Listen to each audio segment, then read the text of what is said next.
Hi everyone, it's Stephen here at Bland Designs, and this is vlog number 10 for Monday, March the 20th, 2017. Not a lot to talk about this week. My cold is a little better. Still got a little bit of it in the back of my throat, but anyways, thanks to everybody who sent me well wishes about getting better. I really wasn't looking for sympathy, but I guess I got some.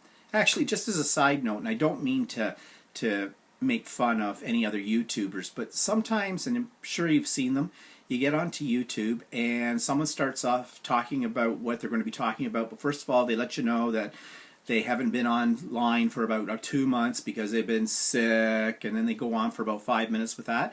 And I got thinking, after I watched last week's vlog, I got thinking, hope I'm not one of those people.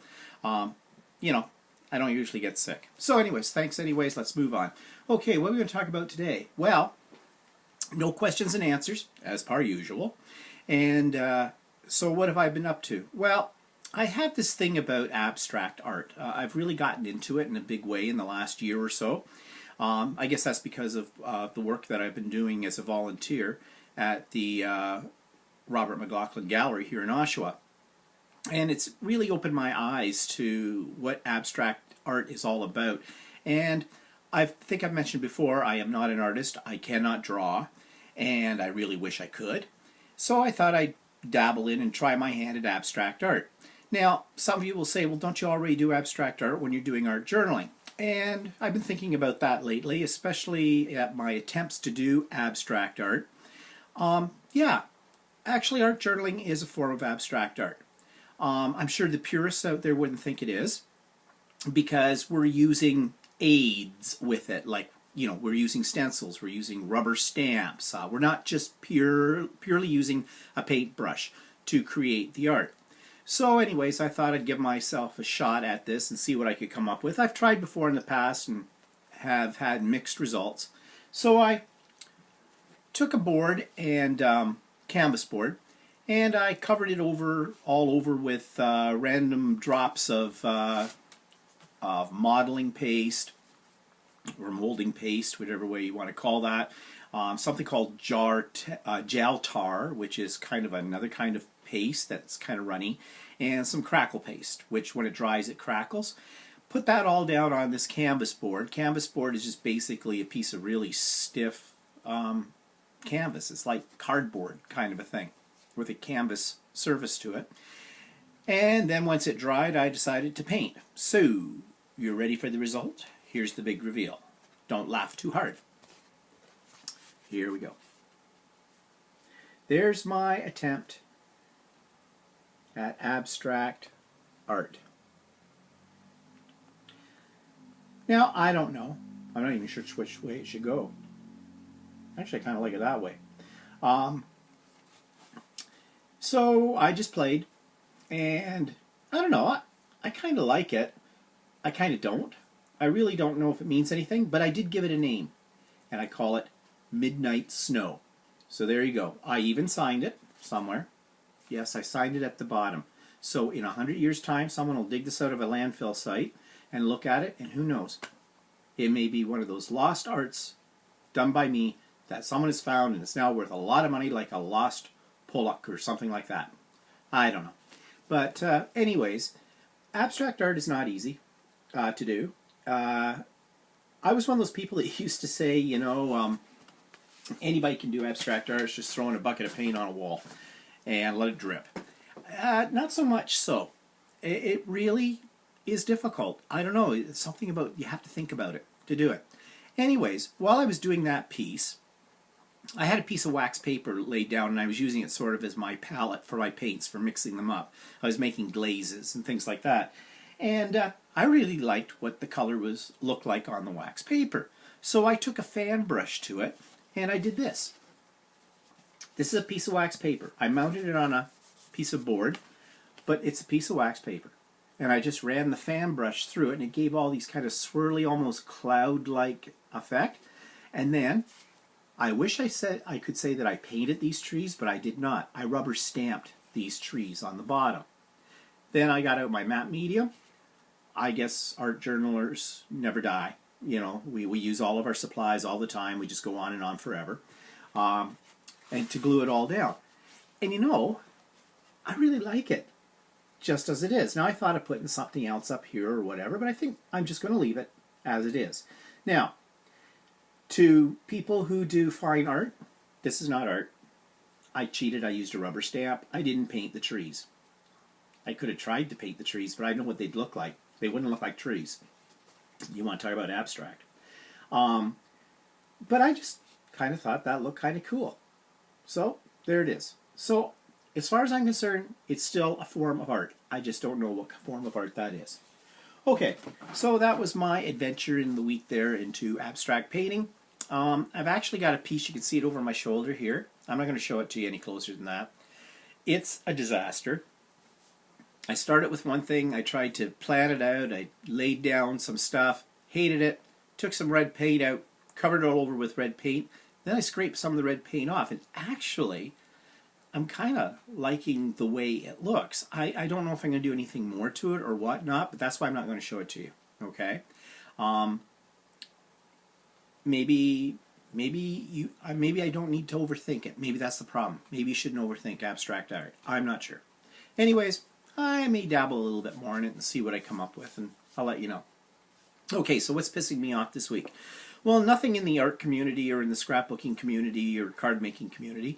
What's pissing me off is our system for electrical power in this province. I live in Ontario, Canada, and we've been having a really bad time with our Ontario government lately when it comes to hydro prices, our electrical bills. They did a stupid thing last year or so. They sold 60% of what was a publicly owned company that regulated our hydro to a private company. And they're trying to snowball us all into thinking this was a good thing. And the people have revolted. And we're pissed off at how much it's costing us for hydro. And to the point where for some people, they have to choose between eating or heating their homes. And in this time of the year, when it's cold, really, that's being caught between a rock and a hard place, you know, for those people. So my own personal beef is, yeah, sure, it's affecting us as well. I'm on equal billing, have been forever. So that means that every month my bill is the same. But I've been noticing over the last year and a half that we've been actually accumulating a credit, meaning that each month our hydro bill has been a little less than what we're actually paying. And so they've been sort of banking that money in a sense, it's as a credit. And I got thinking, well, that credit was up to about $1,600. They're sitting on this money. It's my money. I could be sitting on that money and making interest on it. What are they going to do? Do I ever get that money back? Like if I move someplace and have to start a new hydro account, do I get that back as a refund? Do I get it credited to my bill? Whatever. So I was just about to the point where I was going to give them a call about this. And the other day, my electronic bill came through, showing me how much for this month and everything. And it showed, when I looked at the bill, that I had it said a refund of about $1,200. And I'm doing the math, I'm figuring this out, and the only thing I could come to the determination of was that basically they're giving me back some of that excess that I've built up. Yay. So I gave it a couple more days to see if I got a check in the mail, and before I was going to give them a call to find out what this is all about. And lo and behold, I did get a check in the mail. And an explanation that basically I'd run up this credit. They were refunding that money. They kept back part of it just as a buffer. Fine, I don't have a problem with that. However, that was great news. However, here's the kicker. Now, our Ontario government, to go back to them, has turned around and said that we're all going to get, starting I think June the 1st, the equivalent of 25% reduction in our hydro bill, or 25% back somehow. You know, when it comes to government and mathematics, they do mathematics that do not exist in textbooks at all. So you never know how this works out. But anyways, the idea here is we're going to have lighter hydro bills. I'll believe it when I see it. Anyways, in the meantime though, my distributor of hydro, which is usually a local utility company, they have upped my monthly equal billing charge by $20. Now, okay, my head spins on this. One, Ontario government's going to give us back money.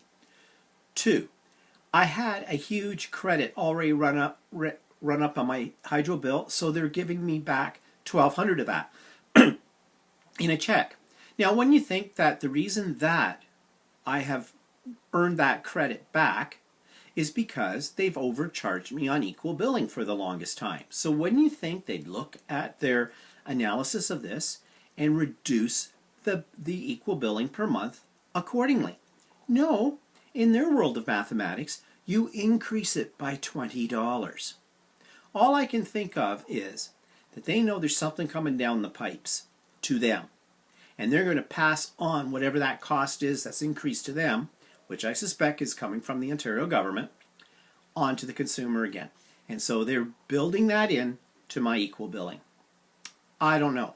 You can't get a straight answer from them. When you call them, they will pussyfoot around. They can't explain your hydro bill to you. And believe me, you need a degree in quantum mechanics, I think, to understand the way they work out your hydro bill.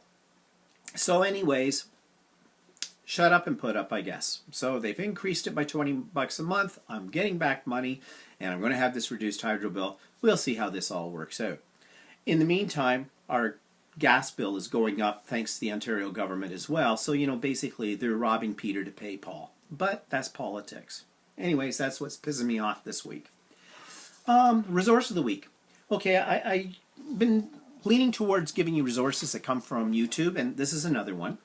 And this is a guy, he calls his Off-Kilter Crafter. His name is Ian. A young guy, in my terms of things, young. Anything under 50 is young as far as I'm concerned. He does a lot of different types of crafts. His videos are very good. They're very clearly produced. And they're kind of enjoyable to watch, and they never run very long, so, you get some really quick tips.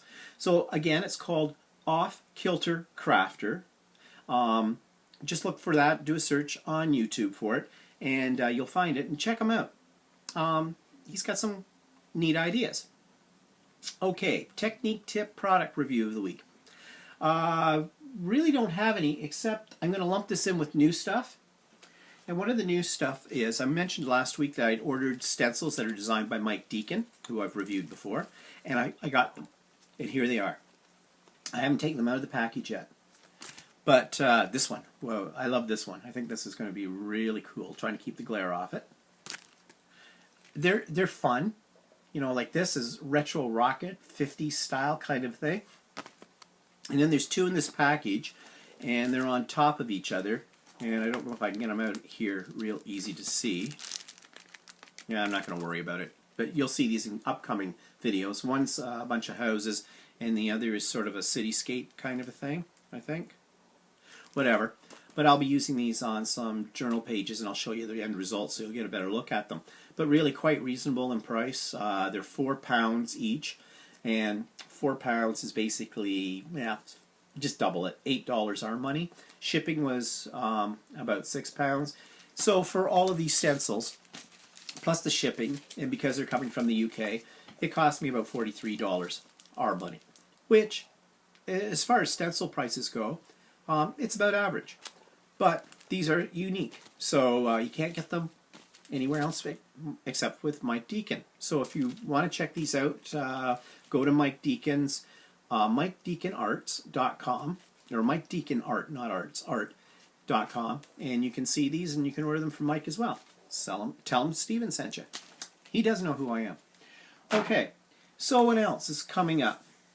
Okay, well, last week we did our card class at the RMG, the art gallery, and this went over really well. We used the jelly plates and did mono printing, and they made the cards, and of course everybody became addicted to the jelly plates, as they always do. And if you've never used a jelly plate, again, go on YouTube, look for jelly plates or gel press or Jelly Arts is the name of the actual company, and they're wonderful. They're a lot of fun. So it was a great class. I'm doing another class at the end of April, and this time we're going to do mono printing again, but this time we're going to use the dye inks dropped onto shaving cream, do the print from that, which a little bit messier, but also a lot of fun. So I think they'll get addicted to that idea as well. So that went over well. Oh yeah, I have a ton of Project Life core kits. And if you're familiar with Project Life, you know the core kits have all these cards in them, like about over 600 in a kit. And when I first got into Project Life, I got obsessed, as I often do with new products. And I went out and I bought all kinds of core kits and all the accessories and everything like that. And now here they sit. There is no way I am ever going to get through the thousands upon thousands of cards that I have in these kits. So I'm looking for ideas of what to do with the cards beyond Project Life projects. And so I have started to accumulate some ideas. I haven't tried them all, but I tried this quick little one, making a little folder, mini album kind of thing. And it's just using the big cards and the little cards and some washi tape and putting them all together into this little folder. It's quick, it's easy, and you know, it might make a nice little gift for somebody. You could put probably multiple pages in there. So that was the first thing I've tried. Now there's other things to try as well and different variations on this. So I've got a list of them. So as time goes by, I'll play with them and I'll show them to you. Okay, coming up, not much this week. Something called the Man's Dance on Saturday night. This is a group of guys that get together. Yes, we're gay. And we have this little dance kind of a thing, social event happening. Now it's an older crowd, and there's been a couple of them in the past year, and quite frankly they haven't been very well attended. Mainly because the young guys, they don't want to be around us old guys. Okay, I guess that's the way it works in this world. Anyways, but it's nice to go. It's reminiscent of the old days, and what I mean by the old days, back in the 80s and that, when, you know, my lifestyle tended to be very underground, you know, kind of a thing. Things were done on the down low kind of a deal. So now, you know, no big deal. Bunch of old farts getting together for a dance, and beer, and wine, and munchies, and that kind of stuff. So anyways, the only thing that'll make it seem sadder is if someone walks in with a walker. Okay, well, that's a nice note to end on, isn't it? Anyways, so that's my week, and I'll talk to you next week. And I don't know if I'll get any videos up this week. I don't have anything really new to put up there, but if I do, you'll be the first to know. Okay, so have a good week, and talk to you next week. Bye-bye.